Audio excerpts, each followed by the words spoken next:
siang dan salam sejahtera untuk kita semua. Salam, Om Swastiastu, Namo Buddhaya, salam kebajikan, salam Pancasila. Yang terhormat Kepala SDI Mauponggo, yang kami hormati Bapak Ibu guru, pegawai dan operator yang sudah berkenan hadir pada kesempatan kali ini, dan yang saya banggakan Bapak Ibu orang tua wali murid yang sudah menyempatkan waktunya untuk ada pada kesempatan ini.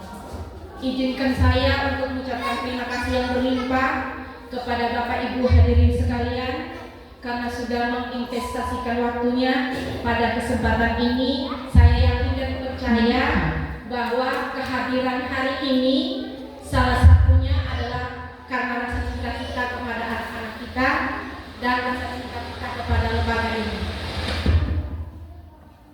Sebagai insan yang beriman, sudah sepatutnya kita memanjatkan puji dan syukur kehadirat Tuhan Yang Maha Esa karena atas segala berkat, rahmat dan karunia-Nya sehingga kita masih diperkenankan untuk berada di tempat ini yang insya Allah saya yakin semua kita dalam keadaan yang sehat walafiat.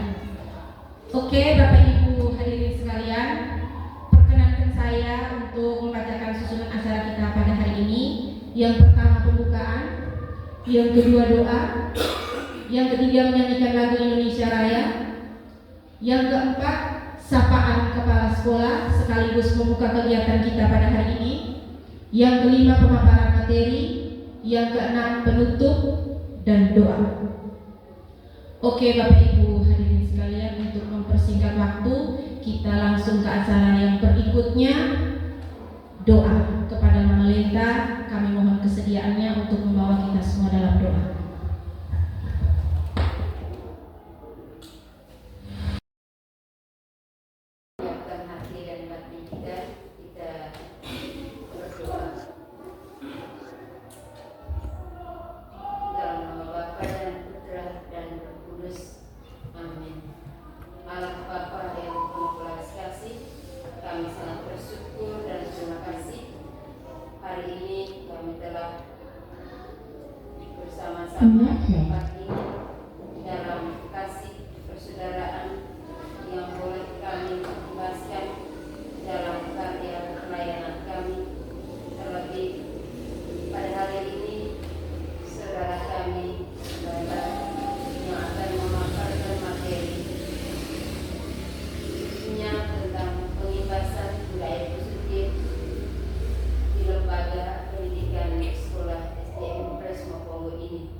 Terima kasih kepada pemerintah yang sudah mengangkat kita dalam doa.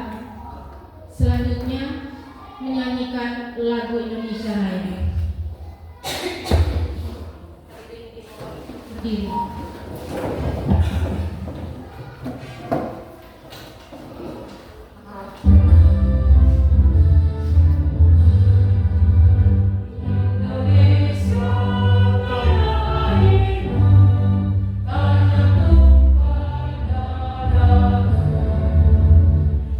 Sana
Selamat siang untuk kita semua.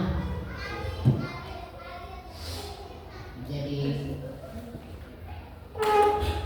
pertama-tama sebagai masyarakat umat, marilah kita panjatkan puji syukur kehadirat Allah Subhanahu wa Ta'ala karena atas berkat rahmat dan karunia-Nya kita masih diberi kesempatan, kita masih diberi nafas kehidupan sehingga pada siang hari ini kita boleh berkumpul di sini. Ya, walaupun kehadiran kita cuma beberapa orang karena guru banyak yang berhalangan. Yang berikut patut saya menyampaikan terima kasih banyak kepada orang tua dari siswa kelas 4. Jadi adapun maksud dan tujuan kegiatan kita hari ini adalah kita mendengar ataupun mendukung kegiatan yang namanya diseminasi atau pengimbasan budaya positif. Hal ini merupakan suatu program dari CGP. Kegiatan ini, kalau guru-guru memang sudah tahu bahwa program ini programnya guru penggerak, bahwa ada salah satu poinnya itu tentang budaya positif. Budaya positif itu hanya mungkin istilahnya lebih keren. Sesungguhnya itu merupakan hal baik yang sudah pernah dilakukan, yang sudah dibuat oleh sekolah ini ataupun dari kebiasaan orang tua di rumah yang selama ini yang mungkin tidak terlalu keren. Jadi dengan adanya calon guru penggerak mau angkat kembali masalah ini menjadi fokus dalam pembenahan mental dan karakter anak di sekolah. Dan hal ini mulai dari guru. Puji Tuhan SD maupun ini sudah bisa menghadirkan atau program yang dicanangkan oleh pemerintah sudah ada imbasnya. Dan guru sudah menjadi sebentar lagi pada bulan Desember atau November Ibu Lela juga akan dijuluki sebagai guru penggerak. Jadi mari kita bersiap untuk Ibu Lela hari ini. Hari ini kita akan mendengarkan pengimbasan atau diseminasi tentang budaya positif. Jadi dalam program guru penggerak ada topik yang harus dipelajari oleh guru itu yaitu budaya positif. Dan setelah mereka memperoleh pengetahuannya, mereka bukan hanya untuk diri sendiri tetapi diimbas kepada orang tua dan teman guru di sekolah itu. Yang mana program ini akan dilanjutkan oleh guru-guru dan juga oleh orang tua sehingga ada connect antara orang tua dan guru sehingga apa yang dicanangkan oleh guru penggerak, orang tua juga sedia tahu bahwa sikap-sikap apa, budaya seperti apa yang harus dijalani oleh siswa kita dan oleh kita semua, baik itu orang tua, guru maupun stakeholder. Tapi sebetulnya andai kita ada waktu, bukan hanya siswa orang tua kelas 4, mestinya semua warga komite SD maupun mesti tahu apa yang dicanangkan, apa yang dipelajari oleh guru penggerak. Sekarang lagi tren karena apa itu guru penggerak? Apa sih guru penggerak? Inilah kerja mereka. Bahwa selama ini yang dilaksanakan oleh guru itu yang mungkin Bapak Ibu kurang tahu, tetapi dengan adanya guru penggerak semakin mengetahui apa yang dijalankan atau dijalani oleh apa yang dilaksanakan oleh guru penggerak. Jadi hari ini Ibu berdua diberi pembekalan juga bahwa yang dilaksanakan oleh guru penggerak adalah ini. Salah satu poinnya bagaimana itu kita menghayati atau mengindahkan atau melaksanakan apa yang dikatakan dengan budaya positif. Jadi masih sebentar kita dengar dalam pemaparan Ibu Lela apa yang harus kita jalani dalam budaya positif, baik itu di rumah, di sekolah ataupun di mana saja anak itu berada. Selain itu juga bukan hanya anak, termasuk orang tua dan guru juga harus melakukan budaya positif sehingga antara pihak sekolah dan orang tua connect. Yang sampai diajarkan di sekolah tidak dilanjutkan oleh orang tua di rumah. Itu maksud kami mengapa diundang kepada orang tua juga hadir. Sebetulnya dengan pengurus komite seluruh kita kendala waktu dan kesibukan banyak, akhirnya cuma kita beberapa orang yang hadir. Lalu yang berikut, dari atas izin Allah Subhanahu wa Ta'ala dan izin Bapak Ibu semua, saya buka kegiatan ini dengan sekian dan terima kasih.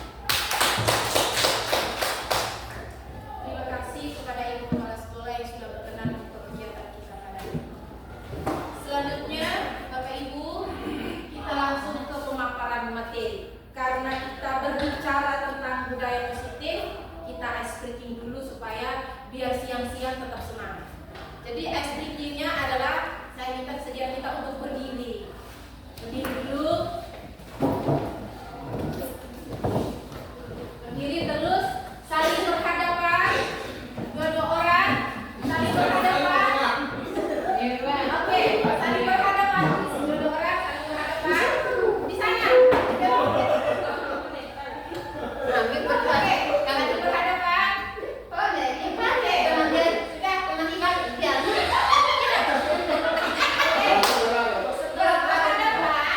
Sekarang saya minta Bapak Ibu untuk senyum 30 detik sampai itu begini, saling lihat mata, terus senyum. Senyum saja, lihat mata. 30 detik. Oke, senyum. Senyum mengaku gigi. Senyumnya menunjuk gigi, Ibu.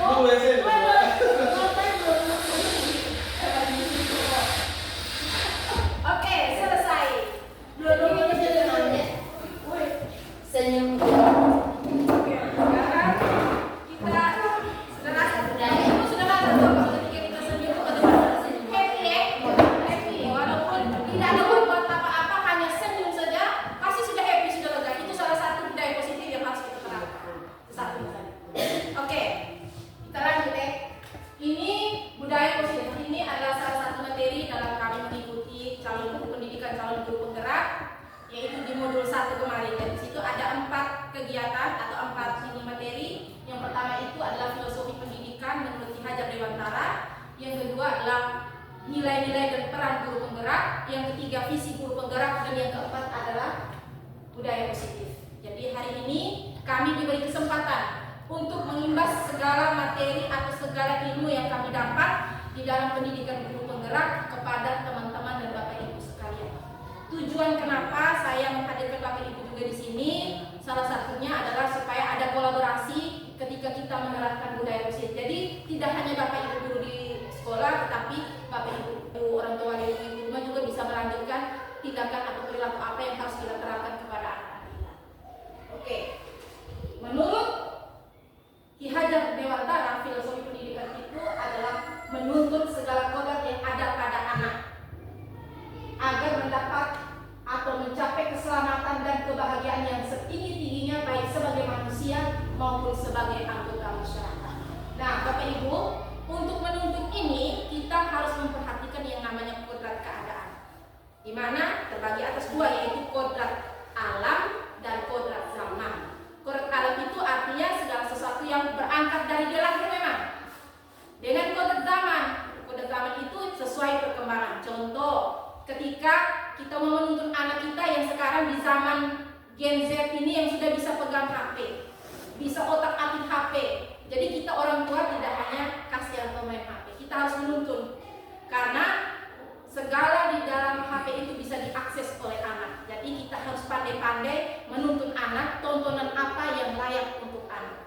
Jadi cara menuntun itu harus disesuaikan. Jangan terus, tidak harus kita seperti ikut seperti ibu atau ikut seperti bapak. Kami di zaman dulu ini tidak ada seperti itu, tidak bisa pakai HP. Nah, kadang-kadang kita melarang anak seperti itu. Sebenarnya kita harus sesuaikan kedua ini, kodrat alamnya dia dan kodrat zaman kita.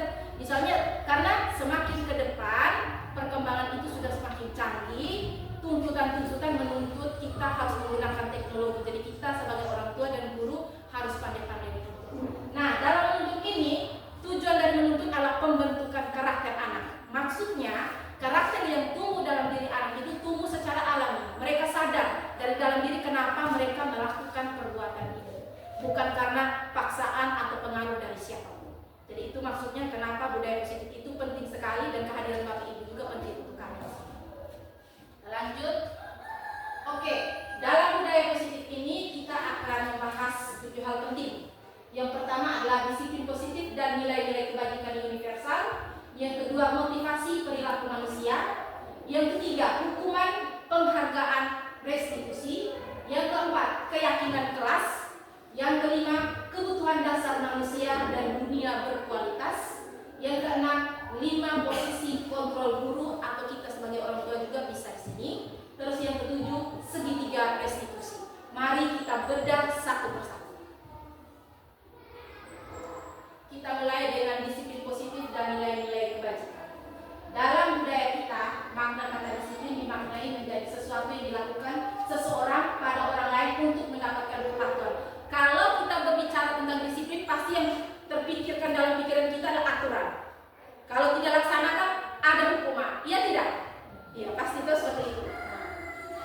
Ki Hajar Dewantara menyatakan bahwa untuk mencapai kemerdekaan atau dalam konteks pendidikan kita saat ini, untuk menciptakan murid yang merdeka, syarat utamanya adalah harus ada disiplin yang kuat.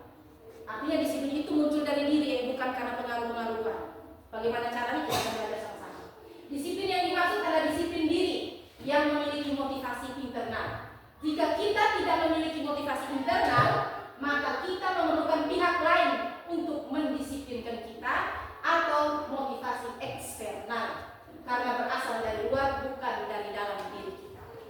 Lanjut. Nah, ini Bapak Mama, contoh-contoh perilaku atau nilai-nilai kebajikan yang bisa kita terapkan kepada anak kita. Peduli, keterus-terangan, kebersihan, komitmen, rajin, keberanian, kreatif, baik hati, toleransi, percaya, lurus hati, pengertian, teguh hati, rendah hati. Dan semua ini Bapak Mama, semua nilai ini arahnya ke profil pelajar Pancasila. Jadi semua yang kita lakukan itu arahnya ke sana. Nah, sekarang kita lihat di dalam profil pelajar Pancasila itu ada perilaku apa yang harus kita tanamkan kepada anak. Yang pertama adalah, ayo teman-teman masih ingat dimensi kita, dimensi profil pelajar Pancasila, beriman dan bertakwa kepada Tuhan Yang Maha Esa. Terus yang kedua, bergotong royong. Yang ketiga, mandiri. Yang keempat, bernalar kritis. Yang kelima, kreatif. Yang keenam, berkebinekaan global. Terus ingat ya, kita kasih tepuk besi untuk kita semua dulu. Tepuk besi. Mantap besi. Lanjut. Berarti Bapak Mama sudah tahu ya, perilaku-perilaku yang kita harus terapkan kepada anak, larinya itu ke profil pelajar Pancasila. Jadi yang pertama tadi beriman dan bertakwa kepada Tuhan Yang Maha Esa. Yang kedua bergotong royong. Yang ketiga mandiri. Yang keempat bernalar kritis. Yang kelima kreatif. Yang keenam berkebinekaan. Ini arahnya. Selanjutnya yang kedua, motivasi perilaku manusia. Sekarang coba kita semua kepal kita punya tangan ini. Kita kepal sekuat-kuatnya. Kita anggap saja yang ada di tangan kita ini adalah sesuatu yang sangat berharga. Pokoknya berharga sekali. Kau mau ditawar, kau mau apa, saya ini sangat penting untuk saya. Sekarang coba sodorkan kepada teman kita di sebelah, minta mereka buka. Yang di sebelah juga bujuk. Bagaimana caranya membuka? Mau tawar pakai uang ke, mau apa, mau bujukan apa, terserah. Silakan. Maksa, pokoknya silakan. Tarik satu tangan dulu. Ayo, satu tangan dulu. Dua tangan tarik. Ayo, terserah.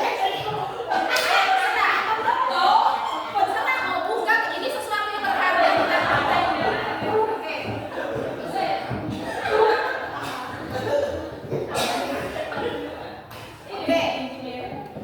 Sekarang Bapak Ibu sesudah itu diskusikan dengan teman. Misalnya, bandingkan apa bedanya bila kita buka, terus kita tutup. Apa alasannya? Kenapa saya harus buka? Kenapa saya harus tutup? Coba maksudnya diskusikan. Kenapa sampai saya harus buka? Kenapa saya harus sampai tutup? Sesuatu yang ada di tangan saya ini yang berharga ini. Oke, sekarang saya pandu. Kenapa kita tidak mau buka itu tergantung dari kita. Kita mau tutup, mau kasih orang buka juga tergantung dari kita. Jadi kita yang mengontrol diri kita sendiri, bukan orang lain. Jadi motivasi itu datangnya dari diri kita.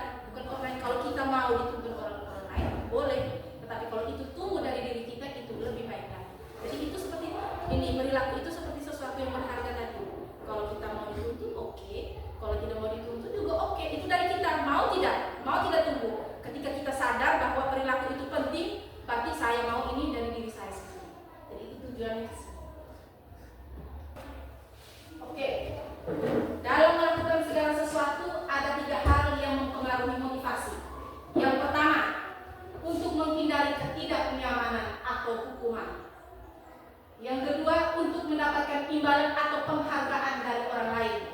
Dan yang ketiga, untuk menjadi orang yang mereka inginkan dan menghargai diri sendiri dengan nilai-nilai yang mereka percaya. Nilai-nilai tadi itu. Kira-kira dari tiga ini kita ada di posisi yang mana? Ayo kita refleksi kita punya diri. Mungkin selama ini kita sebagai guru atau orang tua, kira-kira kita yang melakukan segala sesuatu itu motivasinya itu datang dari mana?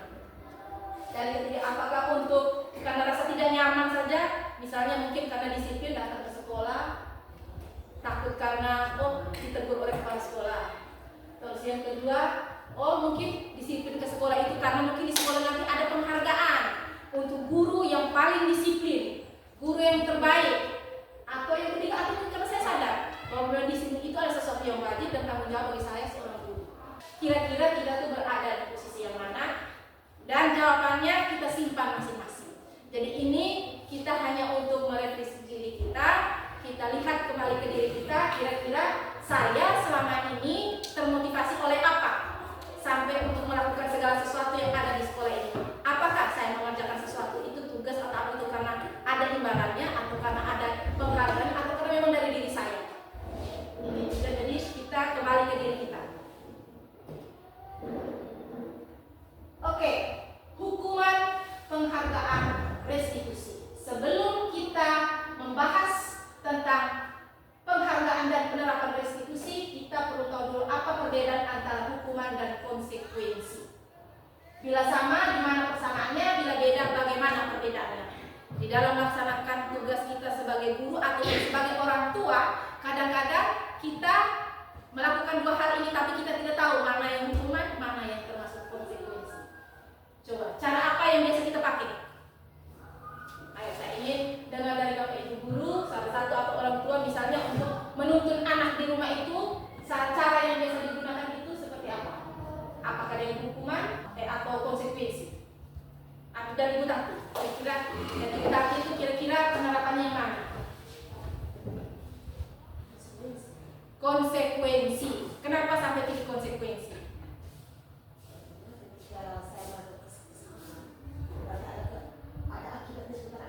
Oke, yang lain. Ketika melakukan kesalahan, langsung sadar sebentar akibatnya apa? Pak Rinto.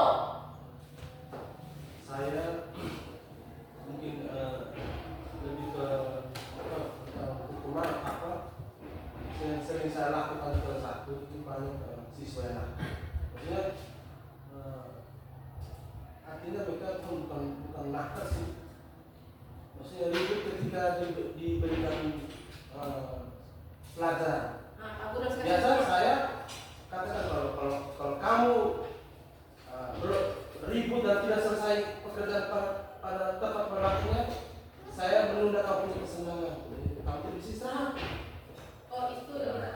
Jadi istirahat itu adalah yang paling disukai oleh anak-anak. Oke, luar biasa ya. Berarti sekarang kita lihat selanjutnya. Kita kasih contoh. Hukuman.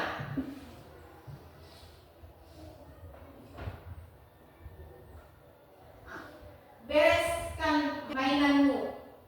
Kalau tidak, menjaga kue buat kamu tidak akan ada. Pukul teman lagi, biar tahu kamu rasanya kesakitan juga. Akhirnya dibalas. Nah, sekarang kita lihat hukuman itu apa sih? Kita tidak sadar, kita sering melakukan ini. Hukuman seringkali membuat anak merendahkan dirinya sendiri, sehingga harga diri anak pun jadi menurun. Seperti yang sudah kita ketahui, anak-anak yang memiliki harga dirinya rendah berkemungkinan tinggi untuk memiliki masalah dalam kehidupannya setelah tumbuh dewasa. Jika kita sering memberikan hukuman, kita sering itu mereka anak seperti ini.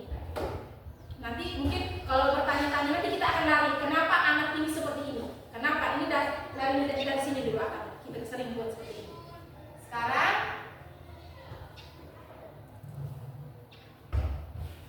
apa itu konsekuensi?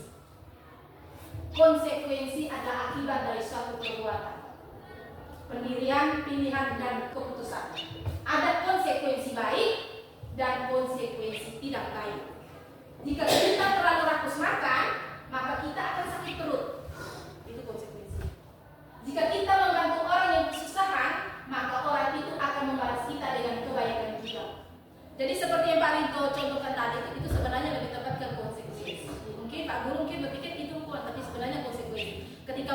menyelesaikan pekerjaan mereka, konsekuensinya adalah waktu bermain kamu saya ambil dulu.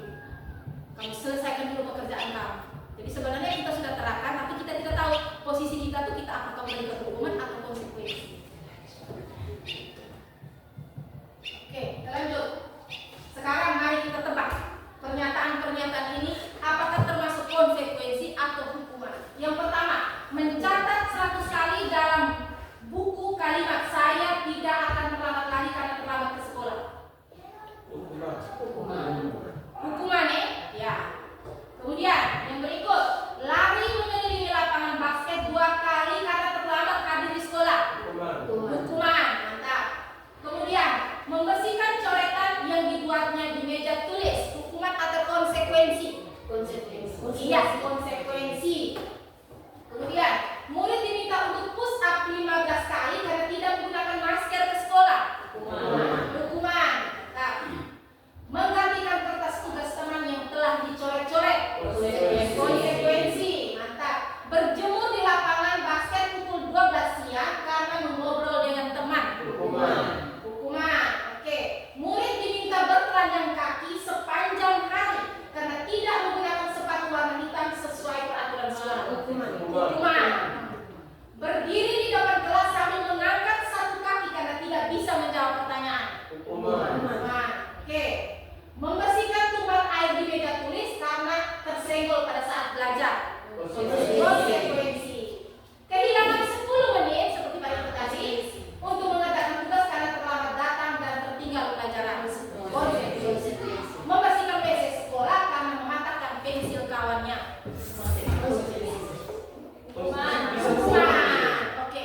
Nah, Bapak Ibu, ini secara tidak langsung sudah pernah kita lakukan. Saya yakin kita pernah keliru melakukan hal-hal ini dengan tujuan untuk mendisiplinkan anak atau dengan keyakinan bahwa setelah saya menerapkan ini dia akan berubah.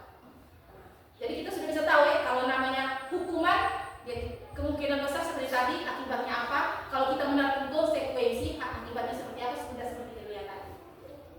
Kita lanjut. Oke, supaya lebih paham, sudah dijelaskan bahwa identitas gagal adalah hukuman. Kalau dalam bentuk apapun, namanya hukuman itu pasti gagal. Tidak bisa membentuk anak karakternya jadi baik. Kalau identitas sukses, disiplin, konsekuensi, dan restitusi. Murid, kita bahas dulu dua ya, hukuman dan konsekuensi. Murid menjadi atau anak belajar taat peraturan dan coba mengontrol anak dengan penguatan positif. Kehilangan haknya, seperti tadi, itu dikonsekuensi. Sudah diketahui dimaksud akal, dibuat oleh guru dan atau murid ya, guru dan murid bersama. Sekarang kita lanjut. Bagian tadi, dari bagian tadi kita sudah lihat tentang hukuman. Jadi kita dapat simpulkan bahwa hukuman itu bersifat tidak terencana dan tiba-tiba. Anak atau murid tidak tahu apa yang akan terjadi dan tidak dilibatkan. Hukuman bersifat satu arah, berarti dari guru dan pihak guru yang memberikan, dan murid hanya menerima hukuman tanpa melalui suatu kesepakatan. Tidak ada kesepakatan hukuman itu. Dan murid hanya menerima pengarahan dari pihak guru baik sebelum atau sesudahnya. Hukuman yang diberikan bisa berupa fisik maupun psikis. Murid atau anak disakiti oleh suatu perbuatan atau kata-kata. Jadi jangan kita berpikir namanya hukuman itu hanya dengan pukul. Kita kata-kata saja itu bisa jadi dengan suatu hukuman. Itu tuh sangat fatal. Justru itu kata-kata biasanya lebih sakit. Kalau kita dengar orang-orang lebih baik orang kita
Sedangkan dia bisa jawab. Misalnya kita kasih soal, siapa yang lebih cepat? Dia yang kita kasih hadiah. Sedangkan ada anak berikut nih, dia juga bisa. Akhirnya hubungan dengan dia nih, mereka dua ini tidak baik. Kemudian mematikan kreativitas. Nah, seperti yang tadi saya sampaikan, anak ketika kita kasih penghargaan, dia akan fokus dengan penghargaan. Perilakunya yang kita mau tanamkan itu tidak nampak. Misalnya anak kita suruh antri di depan pintu kelas ini, kita suruh antri untuk masuk kelas. Setiap kalau ada gurunya disuruh antri, gurunya nih. Nanti kalau siapa yang antri tenang rapi masuk kelas, saya kasih bintang. Jadi anaknya antri terus. Jadi ada guru. Ketika gurunya tidak ada, ganti guru orang lain. Nah, itu secara tidak langsung pasti anak akan berubah. Mereka tidak ada ibu guru, tidak ada bintang. Untuk apa? Masuk saja tidak usah antri. Nah, itu mematikan. Dia punya sikap disiplin itu tidak akan tertanam. Nah, sekarang restitusi. Pertama kali dengar, saya yakin ada yang sudah dengar, ada yang baru dengar. Restitusi itu apa? Dari semua yang tadi kita sudah belajar itu ada hukuman, ada konsekuensi, ada yang namanya restitusi. Kira-kira dari semua langkah yang kita tempuh tadi itu yang paling bagus itu yang mana? Sekarang kita belajar yang namanya restitusi. Proses menciptakan kondisi bagi murid untuk memperbaiki kesalahan mereka, sehingga mereka bisa kembali pada kelompok mereka dengan karakter yang lebih kuat. Jadi ketika anak melakukan kesalahan, kita tidak langsung dengan sesuatu yang kasar, dengan hukuman, dengan konsekuensi, dengan segala hal yang membuat anak itu merasa tertekan. Langkah yang paling tepat yang disarankan adalah menggunakan restitusi. Dan di sini di restitusi itu ada kolaborasi, mengajarkan murid untuk mencari solusi agar masalah dan membantu murid untuk berpikir tentang seperti apa yang mereka inginkan, bagaimana mereka harus memperbaiki perilaku mereka. Jadi ketika mereka melakukan kesalahan, kita arahkan lagi anak. Kita tanya dulu, setelah itu kita arahkan, kira-kira perilaku apa yang kau mau untuk memperbaiki perilaku kau yang salah tadi. Itu maksudnya restitusi. Untuk lebih paham tentang restitusi,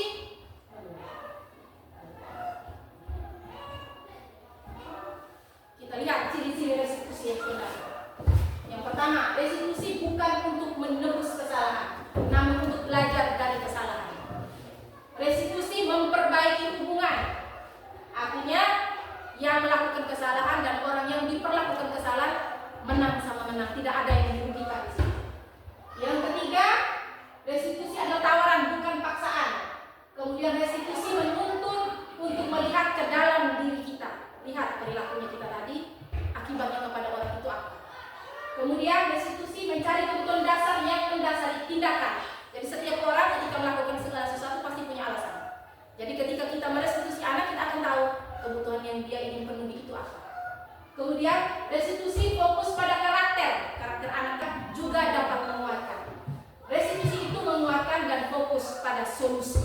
Jadi kita kadang-kadang kalau anak melakukan kesalahan langsung begini, marah dia begini. Sedangkan yang paling bagus dilakukan adalah kita cari solusi.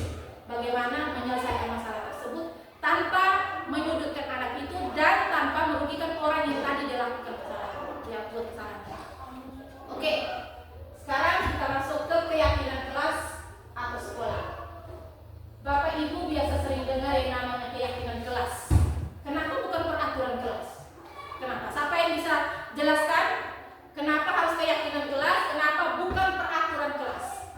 Pada saya itu pada aturan kelas itu lebih ke arah hukuman atau sesuatu yang bukan, tapi kalau keyakinan sesuatu yang bisa memotivasi itu berbuat lebih baik. Oke, luar biasa. Saya akan luruskan ya. Kalau peraturan itu biasanya adalah sebuah kesepakatan yang dibuat oleh guru sendiri, kemudian siswanya disuruh untuk menaati.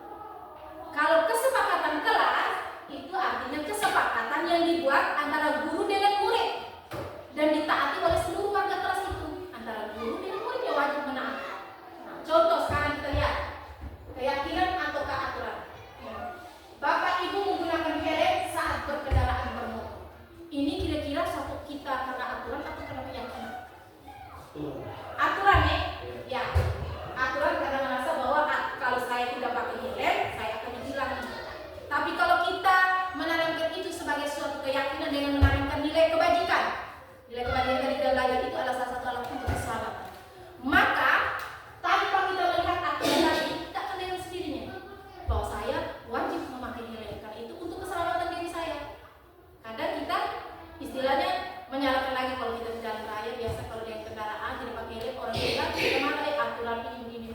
Padahal ada satu nilai yang mungkin kita tidak sadari kenapa kita disuruh untuk memakai nilai, yaitu untuk menyelamatkan diri kita sendiri. Oke, kita lanjut ke keyakinan kelas.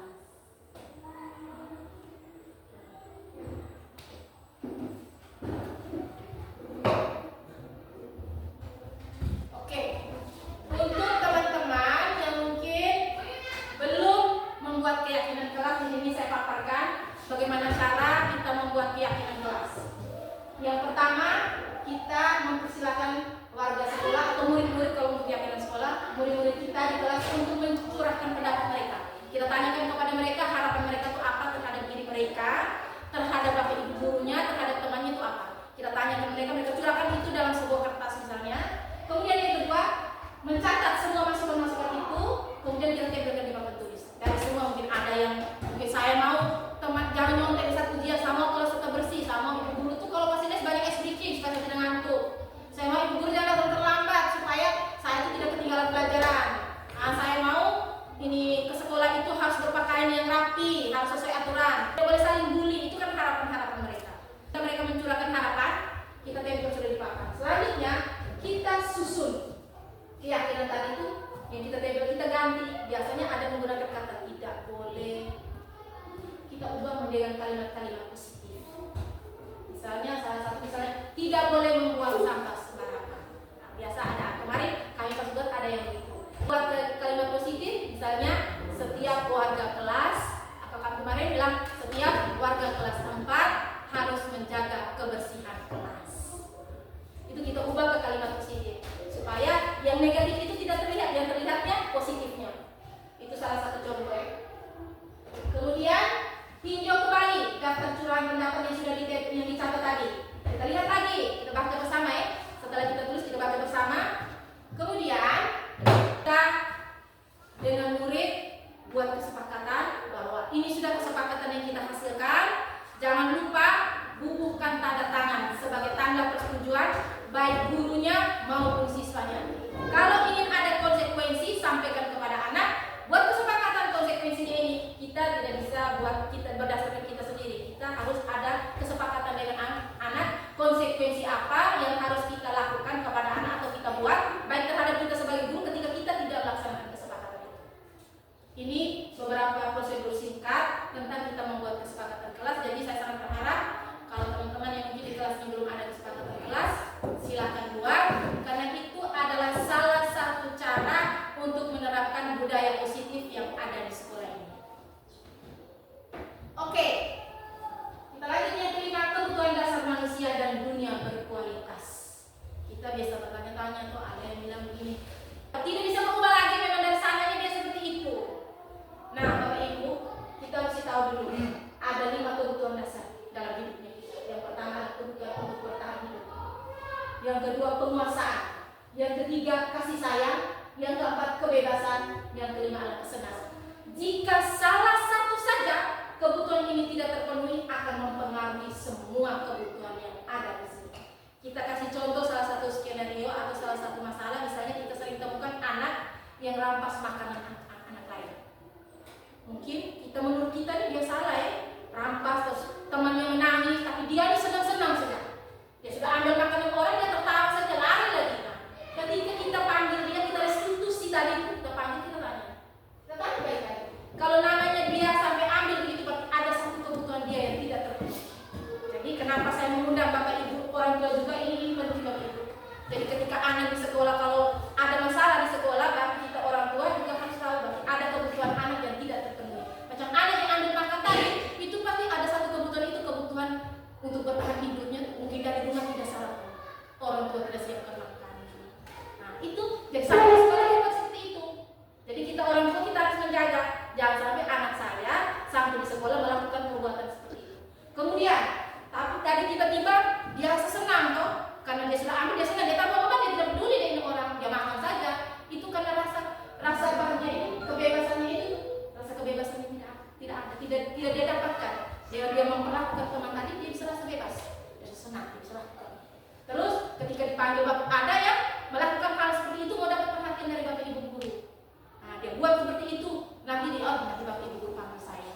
Nanti itu karena dia mungkin kurang kasih sayang. Kebetulan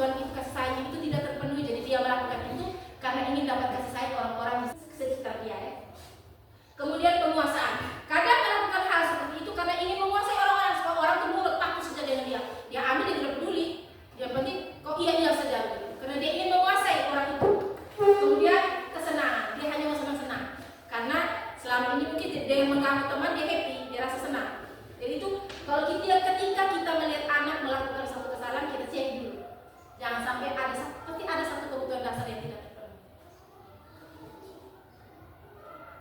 Oke, kita beri contoh. Kebutuhan bertahan hidup bersifat fisiologis, misalnya kesehatan, itu dari makanan tadi, minuman. Kalau kebutuhan akan kasih sayang atau diterima itu kebutuhan psikologis, kebutuhan untuk disayangi dan diterima, meliputi kebutuhan akan hubungan dan koneksi sosial. Kemudian penguasaan, ini berhubungan dengan kekuatan untuk mencapai sesuatu. Dia menunjukkan dia hebat. Dengan dia mengambil makanan orang, dia rasa dia sudah luar biasa. Kebutuhan itu yang ingin dia penuhi. Nah, sekarang mari kita lihat pernyataan-pernyataan berikut ini, termasuk dalam kebutuhan apa pernyataan ini.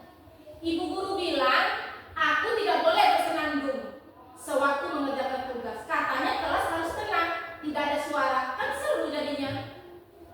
Ayo, dari 5 kebutuhan tadi dia berada di kebutuhan mana?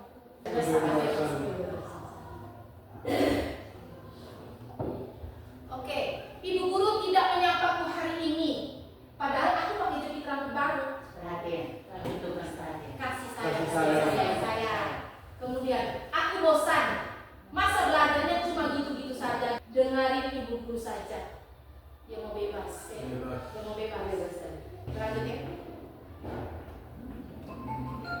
Oke, dunia berkualitas. Bagaimana cara kita arahkan anak? Kebutuhan-kebutuhannya tadi tidak terpenuhi, yang perilakunya yang positif belum nampak tuh bagaimana cara salah satu kita arahnya adalah dengan dunia berkualitas. Tempat khusus dalam pikiran kita, tempat menyimpan gambaran dari semua hal yang kita inginkan.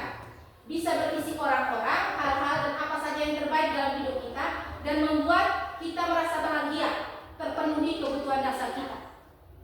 Murid juga mempunyai gambaran dunia berkualitas mereka. Tentunya sebagai guru, kita ingin mereka memasukkan hal-hal yang bermakna dan nilai-nilai kebajikan yang hakiki ke dalam dunia berkualitas mereka. Bila guru dapat membangun interaksi yang memberdayakan dan memerdekakan murid, maka murid akan meletakkan dirinya sendiri sebagai individu yang positif dalam dunia berkualitas karena mereka menghargai nilai-nilai kebajikan. Misalnya, kita bisa tanya, siapa orang yang paling penting dalam hidup Anda? Kita bisa jawab sendiri, nilai-nilai kebajikan apa yang terpenting dalam hidup kita. Kita lihat dalam hidup kita ini saya mau seperti apa. Itu yang harus kita tanamkan. Kalau Anda menjadi orang yang ideal, karakter atau sifat apa yang paling ingin ada pada diri Anda? Karakter apa? Apa pencapaian Anda yang Anda sangat banggakan? Yang selama ini selalu saya ingat-ingat yang paling membuat saya bangga itu apa? Jadi itu bisa mengarahkan kita ke hal-hal yang positif. Apa pekerjaan ideal bagi saya? Coba ceritakan perjalanan hidup kita di mana kita merasa itu adalah titik puncak hidup kita. Oke, yang keenam, 5 posisi kontrol guru. Ini juga kepada Bapak Ibu juga bisa lihat posisi yang sering kita lakukan itu yang apa. Guru adalah aktor sentral dalam proses pendidikan. Guru menjadi sosok yang harus digugu dan ditiru, yang mampu menyampaikan nilai-nilai atau keyakinan positif, membersihkan nilai-nilai negatif, serta menumbuhkan nilai-nilai keyakinan positif sehingga menjadi pribadi yang saling menghormati, disiplin dan bertanggung jawab. Dalam esensinya, posisi kontrol seorang pendidik dalam interaksinya dengan murid adalah mewujudkan keseimbangan antara memberikan arahan dan memberikan ruang untuk keterlibatan aktif peserta didik sehingga terbangun motivasi. Sekarang kita lihat 5 posisi kontrol guru. Yang pertama adalah penghukum, yang kedua adalah pembuat rasa bersalah, yang ketiga adalah teman, yang keempat adalah pemantau, dan yang kelima adalah manajer. Silakan kita mereview kembali semua perbuatan kita ini biasanya ada di posisi yang mana. Benar tidak perilaku saya? Silakan. Kalau penghukum, seorang penghukum itu bisa menggunakan hukuman fisik maupun verbal. Seperti tadi kita sudah paham. Kemudian, membuat orang merasa bersalah. Itu biasanya gurunya itu akan bilang ke anak gini, oh jangan buat seperti itu, nanti guru kena marah dari kepala sekolah. Jadi seolah-olah anak disalahkan atas perbuatannya kita. Itu biasanya kita pernah tidak ada di situ. Kemudian sebagai teman, nah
menunjukkan kekecewaan yang mendalam kepada murid.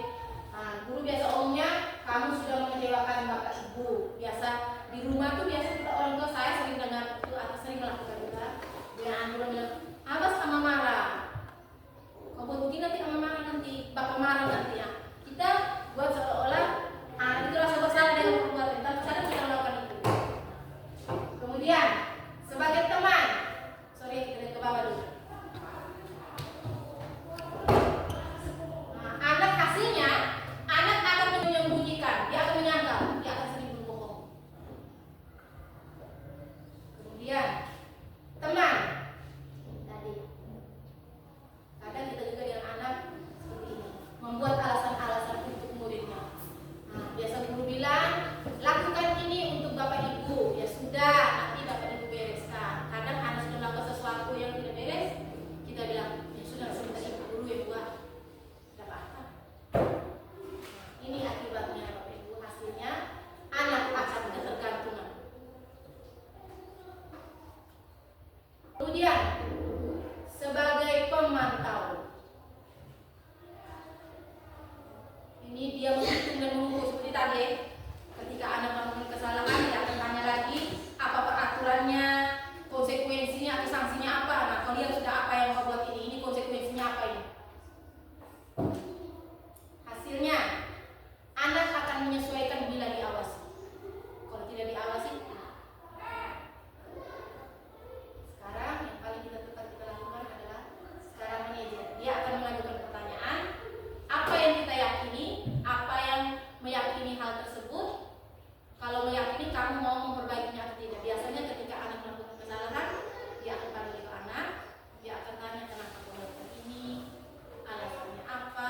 Ketika kau sudah melakukan ini, kau mau tidak memperbaiki kau punya perilaku, maunya seperti apa. Jadi kita tanya kembali kepada anak.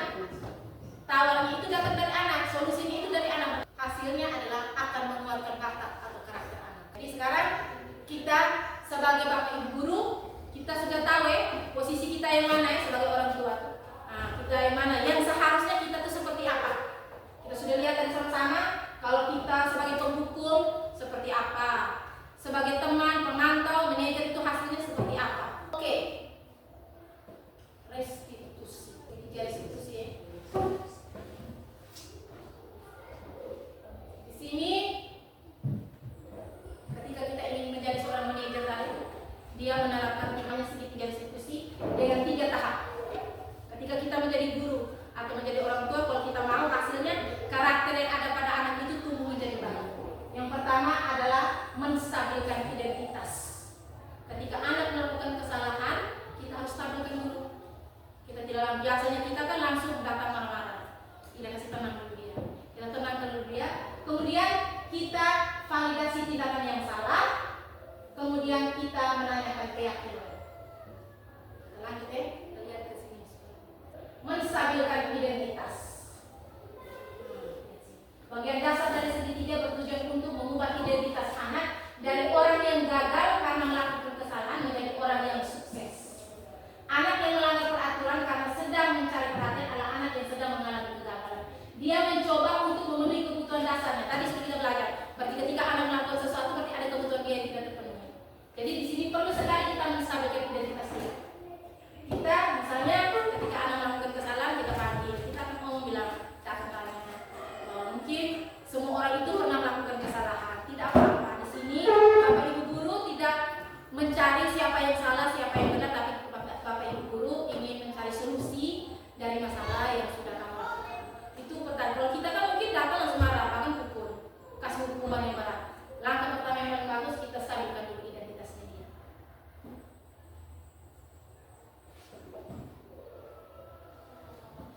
Yang kedua, validasi tindakan yang salah.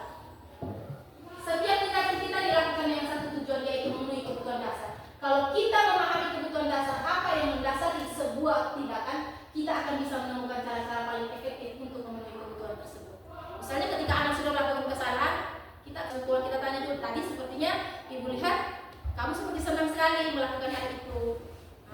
Mungkin apa yang membuat kau senang sampai kau melakukan itu? Kita ajukan pertanyaan-pertanyaannya dulu. Kita gali supaya kita bisa tahu kebutuhan apa yang tidak terpenuhi pada anak. Kemudian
tadi memang adalah tugas dan kewajiban guru, bahwa dalam kelas itu adalah tugas seorang wali kelas, bagaimana dia memanage kelas itu menjadi baik dan bagaimana memanage supaya karakter anak itu menjadi baik dengan melakukan hal budaya positif, ataupun sebelum masuk itu mereka harus buat kesepakatan kelas ataupun keyakinan kelas.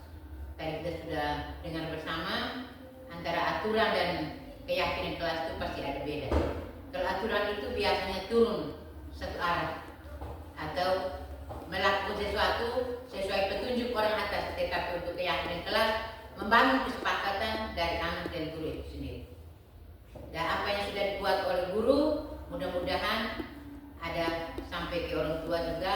Jadi mestinya itu setelah ada keyakinan kelas kepada wali kelas, saya harapkan bisa ada di grup kelas, sampaikan kepada orang tuanya sehingga orang tua juga dia tahu bahwa apa yang menjadi kesepakatan di kelas yang bersangkutan, sehingga ada kolaborasi, ada connect antara orang tua dan guru di sini. Dan yang berikut, lagi-lagi saya menyampaikan banyak terima kasih kepada Bapak dan Ibu orang tua yang sudah hadir memenuhi undangan dari kita punya CGP. Jadi inilah kerjanya CGP, bukan mereka berjalan sendiri tetapi berkolaborasi dengan pihak lain. Sebab ini yang ujung-ujung omong adalah anak siswa. Anak Bapak Ibu adalah anak kami juga. Karakter yang baik adalah karakter baik kita semua. Jadi harapan saya begitu saja.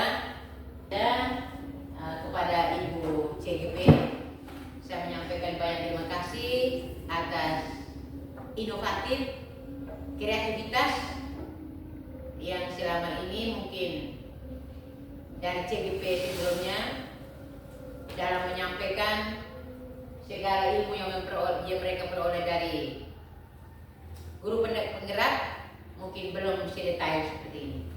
Jadi saya juga perlu siap kepada Ibu Lela yang sudah membuat atau yang sudah menggerakkan kita semua, termasuk saya sekolah.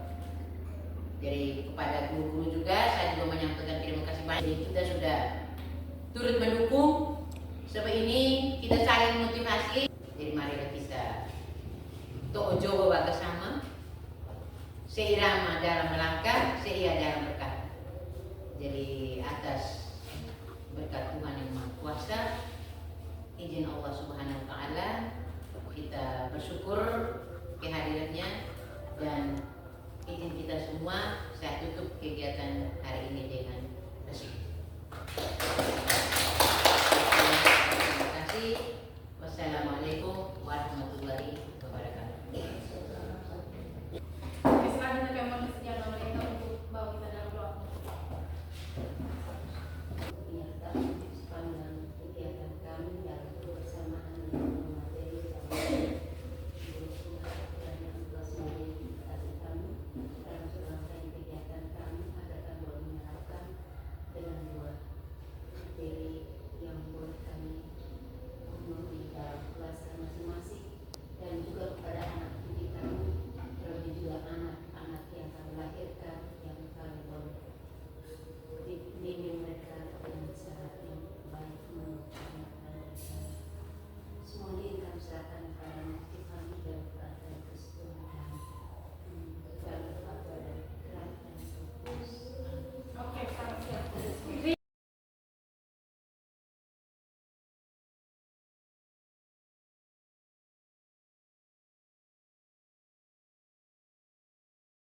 Selamat pagi semuanya. Ada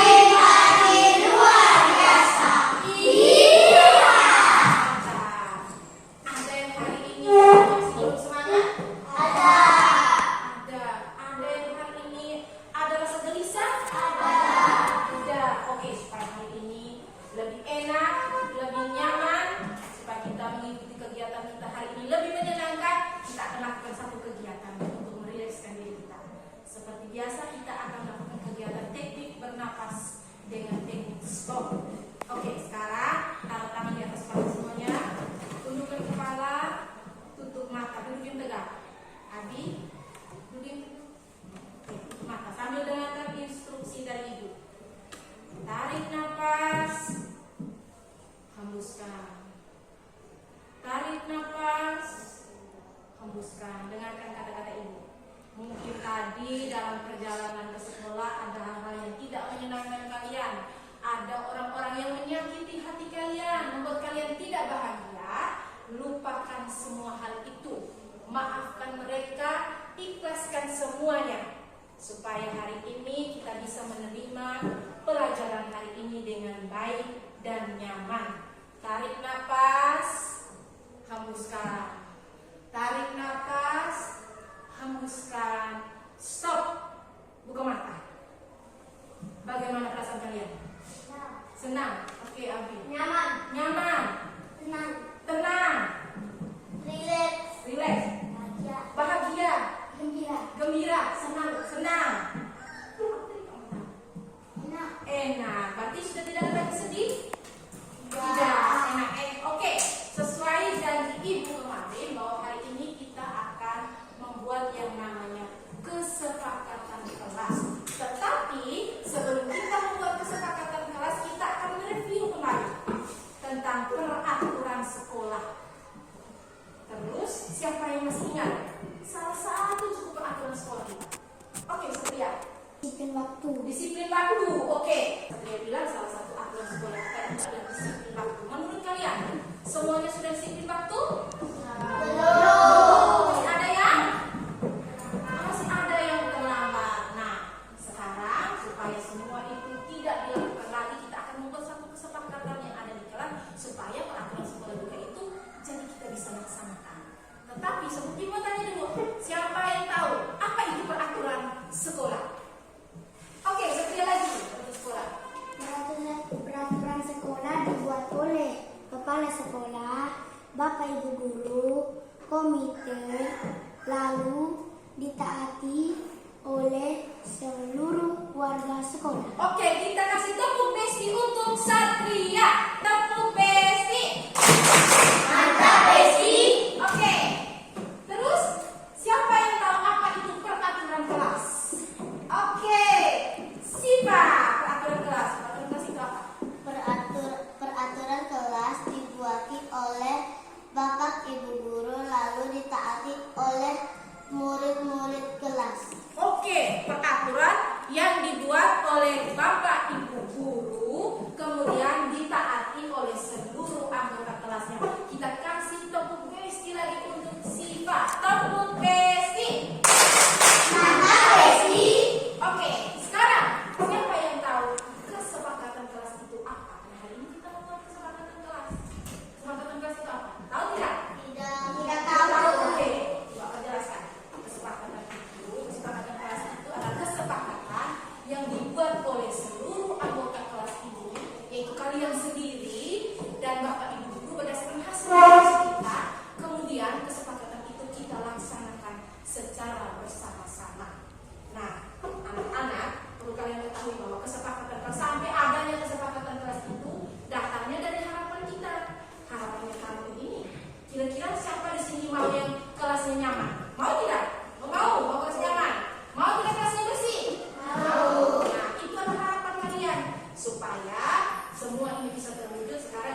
itu apa, terhadap teman itu apa, terhadap ibu guru seperti apa, tulis saja ya.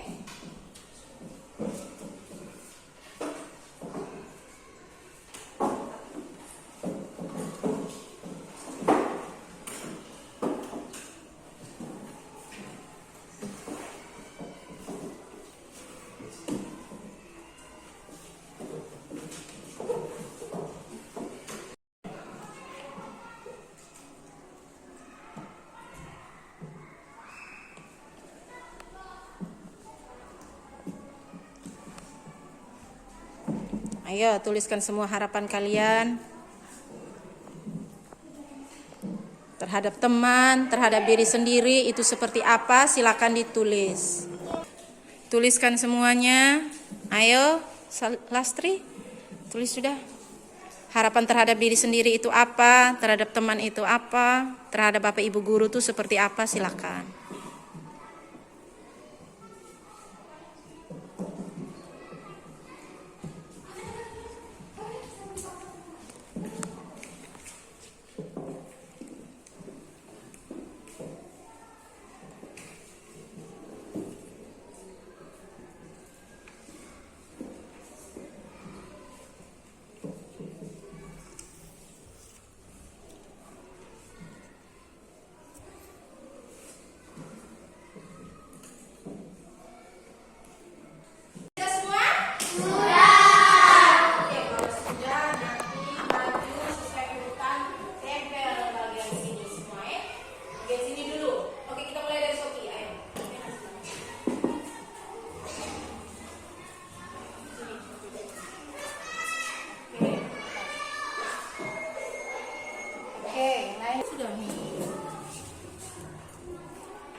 Oke, selanjutnya langsung ditulis ya.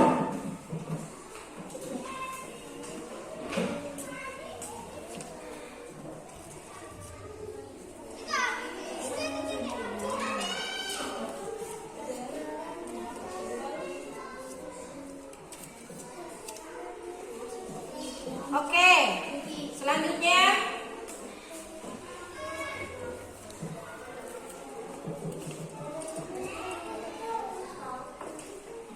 mana?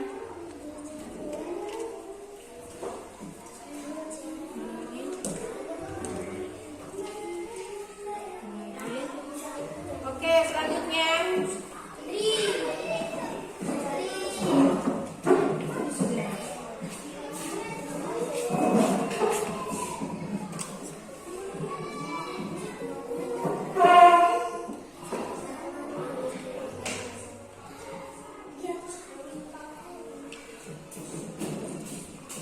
oke. Selanjutnya, ayo berikut A.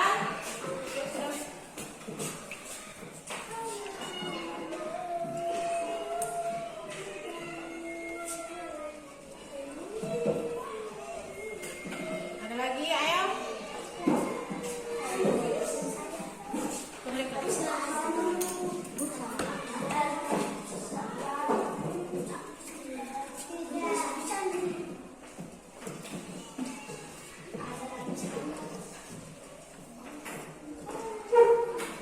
Oke, selanjutnya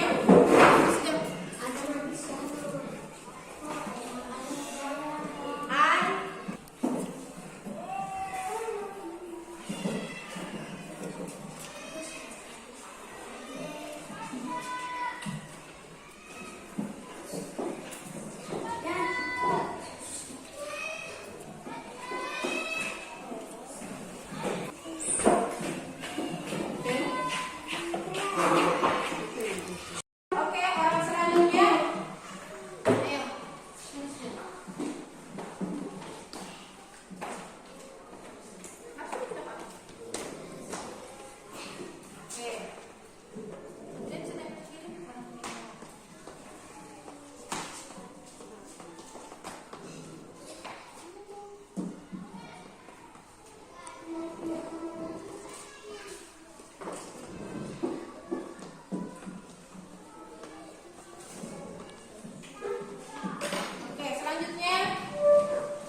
sudah, berarti kita akan memilah atau mengelompokkan ini harapan-harapan kalian ini dalam satu kelompok yang mungkin sama kita gabungkan. Oke, Ibu baca dulu buang sampah jangan sembarangan atau buang sampah pada tempatnya. Kemudian jangan bully teman. Oke, kita pindahkan. Sini dia. Kemudian tidak boleh membuli teman. Jangan membuli bapak ibu guru, berarti sama Sama tidak dengan jangan membuli teman di sebelah, sama toh? Berarti dia satu arah, dia di sini sama. Kelompokkan Kemudian jangan bully teman lagi. Tapi sama di sini, satu kelompok di sebelah.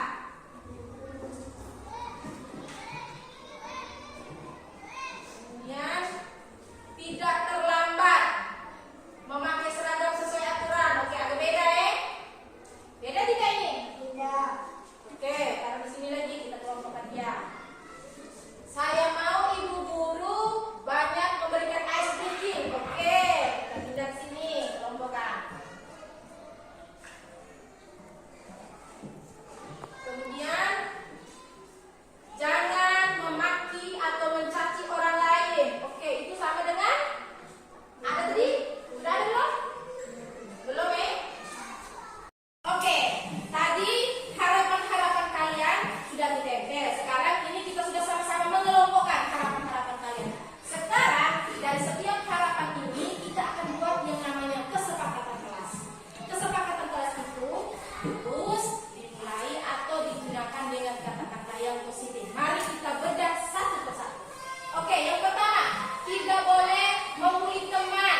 Jangan membuli teman, jangan membuli teman, jangan memukul teman, jangan memukul teman. Kira-kira kalimat-kalimat ini yang kamu tulis ini bagusnya kita menggunakan kalimat positif yang seperti apa untuk kesepakatan kelas? Oke, saling menyayangi. Saling menyayangi.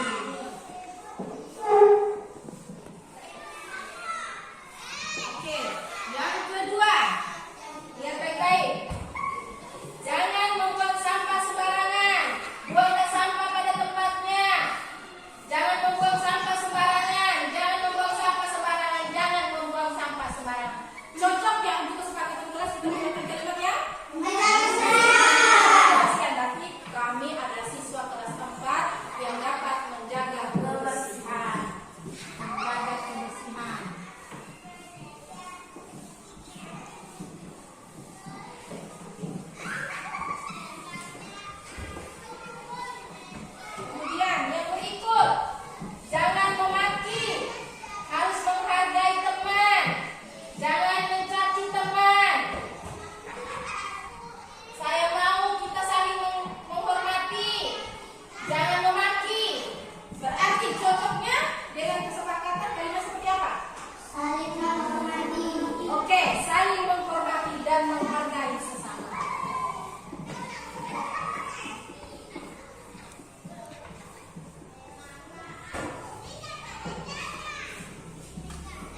menghasilkan 7 kesepakatan kelas 4. Ya, yang pertama baca sama-sama. Yang pertama apa? Nah, yang kedua. Yang ketiga. Mantap. Yang keempat.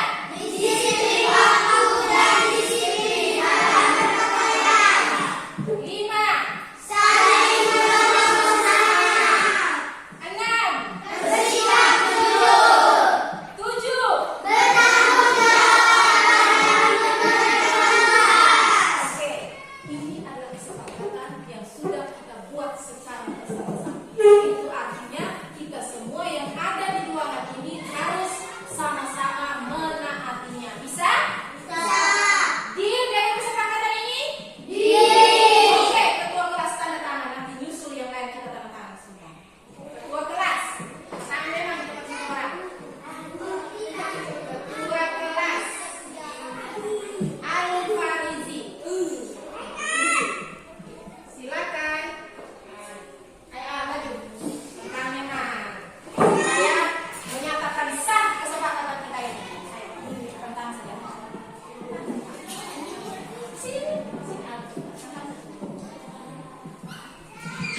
Selamat siang, saya Atati Tonggo, rekan sejawat dari Nur Laila, calon guru penggerak yang melakukan kegiatan diseminasi hari ini. Nah, menurut saya, kegiatan diseminasi hari ini sungguh-sungguh sangat luar biasa. Dan harapan saya untuk kedepannya calon guru penggerak ini terus berbagi agar guru-guru lain bisa berubah untuk lebih baik lagi. Sekian dan terima kasih.